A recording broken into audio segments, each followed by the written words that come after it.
this could be the very last time, matter of fact, I think it is, that JSnip4 does a video in this particular vehicle. And for the time being, you might be seeing me doing some videos on the way to work in the old pickup truck that I used to have in Tennessee, or that I used to drive in Tennessee. That's been sitting in my driveway collecting dust and probably needs a battery now. But I got this Tahoe pretty much sold. Took a down payment a couple days ago.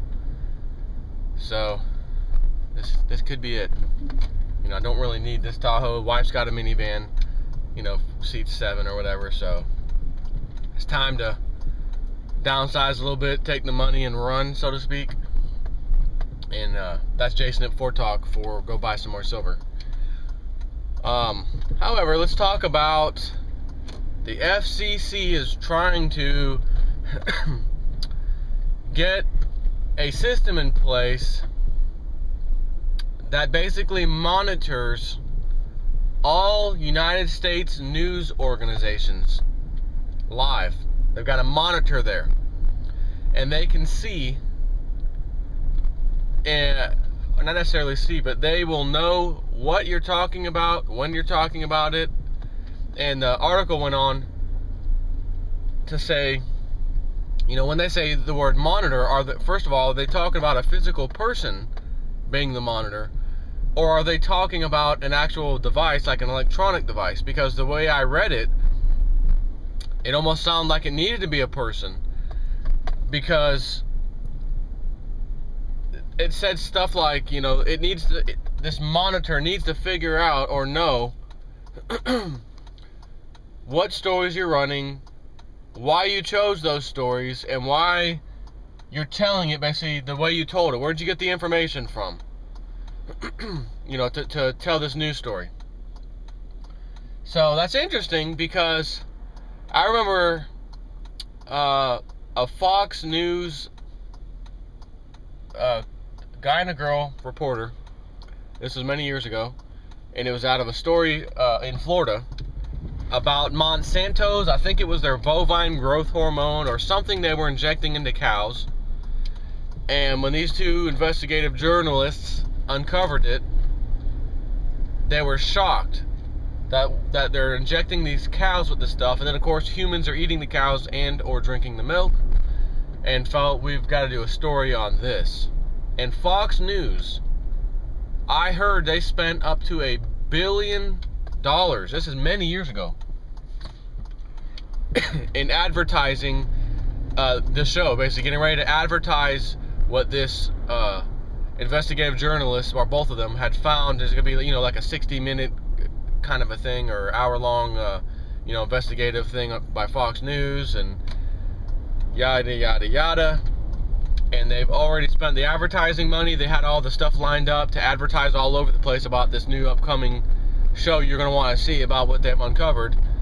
And then Monsanto flexed its muscle. And long story short, Fox News immediately dropped the story.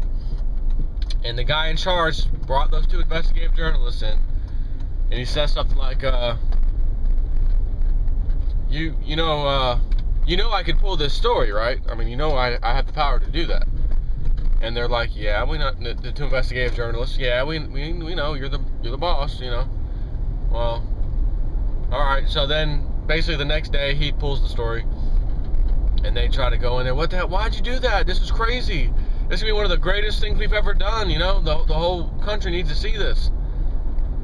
And he couldn't be too straightforward, but the bottom line was Monsanto flexed its muscle a little bit too much, and Fox News couldn't handle it.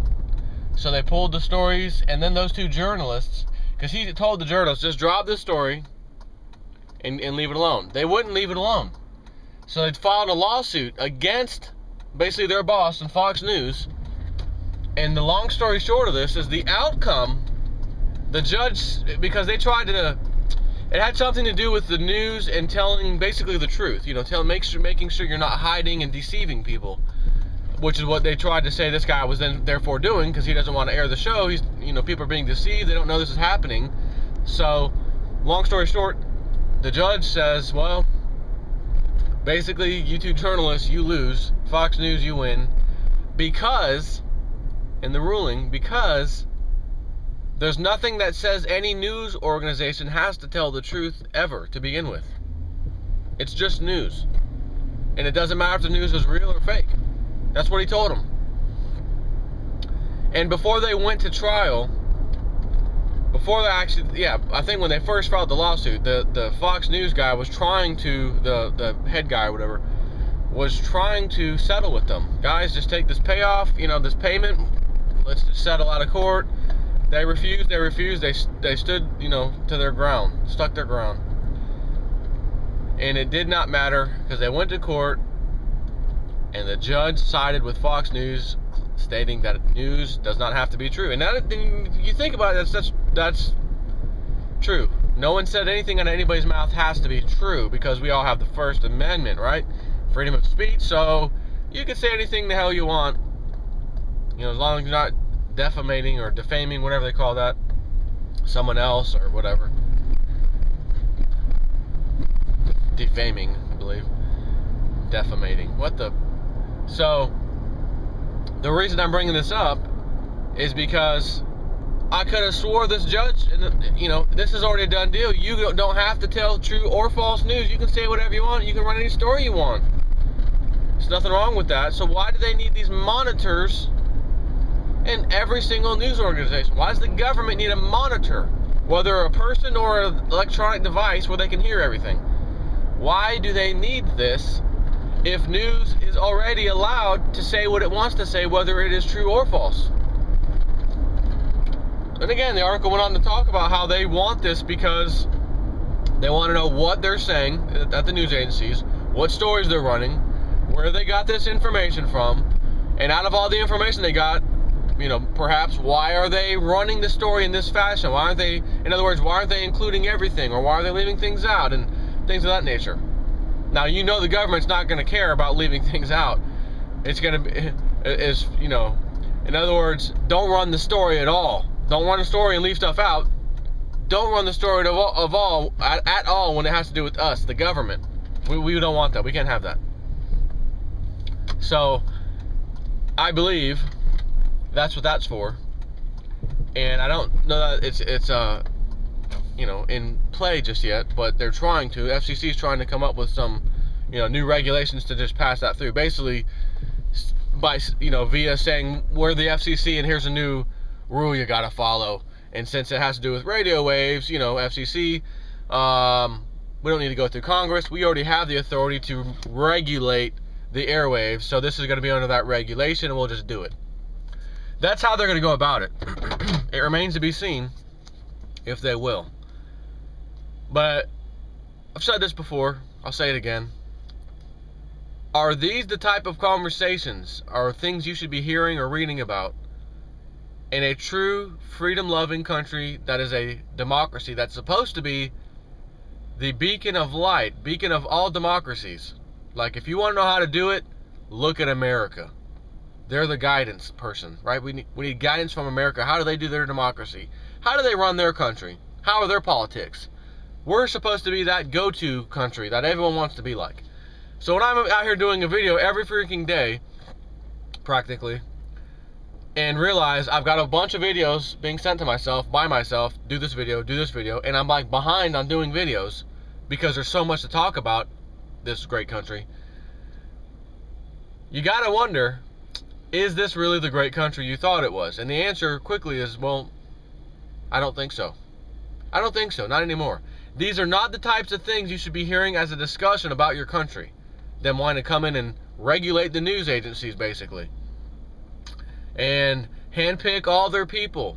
President comes in, he has a whole new crew to pick. I get to pick federal judges, get to pick Supreme Court justices, get to pick the Justice Department head, which means anything that any of our guys do that gets in trouble, they just won't even, they're not going to, it's not a matter of them prosecuting, they won't even take the case, they're not even going to listen to it.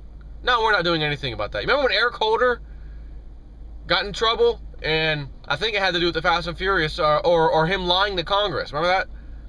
Under oath, and he's the highest, so the guys right under him were being talked to by some news organizations. Do you plan on charging Mr. Holder because he's lied under oath to Congress or whatever it was. And they flat out said, no, absolutely not. No, we're not going to do that. So the question is, who polices the police? When the police, in this case, the Justice Department, fails to do their job on purpose because there's corruption inside, so to speak, wrongdoing inside, who is above them to say, you guys are now in trouble, you're being removed? And the answer is, no one. No one. The president could step in, since he chose him. He could probably get him out, but that's defeating the purpose. He's part of the club, the president's club. He needs him there to do exactly just that. And if anyone else gets in trouble, do the same thing. And if our guys get in trouble, do the same thing. But if anybody else that's not in the club does even a tiny little thing wrong, you nail them. You nail them with everything you've got. Again, is this the kind of thing that happens in a real, true democracy? More specifically, the great American democracy, the United States of America? No. You shouldn't even be hearing any of this.